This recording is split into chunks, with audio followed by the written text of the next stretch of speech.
The relationship between Israel and Iran is deeply strained. It's marked by decades of mistrust and hostility. The 1979 Iranian Revolution was a turning point. It transformed Iran into an Islamic republic. This shift led to a severing of diplomatic ties with Israel. Iran's leadership views Israel as an illegitimate state. They see it as a threat to the Muslim world. This perspective fuels anti-Israel rhetoric. It also translates into material support for groups opposed to Israel's existence. Israel, in turn, views Iran as an existential threat. Iran's nuclear ambitions are a particular concern. Israel fears that Iran seeks to develop nuclear weapons. This fear significantly shapes Israel's security calculations. The two nations often engage in a war of words. They also accuse each other of sabotage and covert operations. This dynamic creates a climate of fear and suspicion. It also raises the risk of miscalculation and escalation. Iran's nuclear program is a major point of contention. It has drawn international scrutiny and sanctions. Iran maintains that its nuclear program is for peaceful purposes. It insists on its right to develop nuclear energy under the Non-Proliferation Treaty, or NPT. However, many countries, particularly Western powers, are skeptical. They suspect that Iran harbors ambitions to develop nuclear weapons. This concern is based on Iran's history of concealing aspects of its nuclear activities. It is also fueled by the potential military applications of its nuclear research. The 2015 nuclear deal, known as the JCPOA, offered a glimmer of hope. It imposed restrictions on Iran's nuclear program. In return, sanctions were lifted. However, the US withdrawal from the deal in 2018 dealt a major blow. It led to a resurgence of tensions. Iran has since resumed some of its restricted nuclear activities. This development has raised alarm bells globally. The international community is eager to revive the nuclear deal. However, progress remains elusive. Iran's support for militant groups is another source of tension. Iran provides financial and military aid to groups like Hezbollah in Lebanon and Hamas in Gaza. This support extends to training, arming, and providing logistical assistance. Iran views these groups as resistance movements. It sees them as fighting against Israeli occupation and Western influence.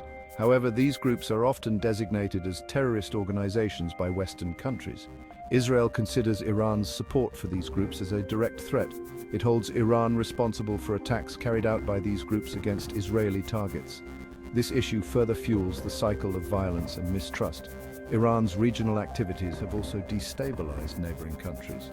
This has led to proxy conflicts and humanitarian crises. The international community is increasingly concerned about Iran's destabilizing role in the region.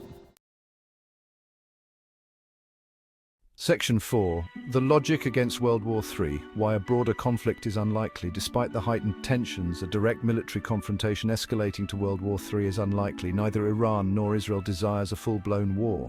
They understand that such a conflict would be devastating for both sides. Iran knows that it cannot match Israel's military might conventionally. It relies on asymmetric warfare tactics and its allies in the region to offset Israel's military superiority. Israel is also wary of the consequences of a wider war.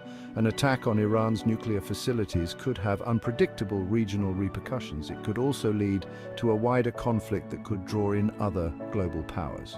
Both sides engage in brinkmanship and saber-rattling. However, they also exercise a degree of caution. This restraint is driven by a recognition of the potential costs of a full-blown war. Section 5. Global diplomacy at play. Efforts to de-escalate tensions. The international community plays a crucial role in managing the Israel-Iran conflict. Global powers, particularly the United States and European nations, are actively engaged in diplomatic efforts to de-escalate tensions. The focus is on reviving the nuclear deal with Iran. This would involve bringing Iran back into compliance with the agreement's restrictions on its nuclear program. In exchange, sanctions would be lifted, providing Iran with economic relief. However, negotiations have been complex and protracted. There are significant obstacles to overcome, including deep mistrust and differing interpretations of the deal's provisions. Beyond the nuclear issue, there are ongoing efforts to establish channels of communication between Iran and Israel. The aim is to reduce the risk of miscalculation and to explore potential areas of common ground. Section 6. The path forward, continued monitoring and the importance of dialogue. The Israel-Iran conflict is a complex and multifaceted issue with no easy solutions. The path forward requires continued vigilance, diplomatic engagement, and a commitment to dialogue. The international community must closely monitor Iran's nuclear program and its regional activities to deter any aggressive actions. Sanctions, relief, if and when deemed appropriate, should be contingent on Iran's demonstrable commitment to de-escalation and compliance with international norms. Dialogue, however challenging, remains crucial. Open channels of communication can help manage crises, reduce misunderstandings, and build trust over time. While a grand bargain may seem elusive, incremental progress towards a more stable and peaceful Middle East should be the ultimate goal.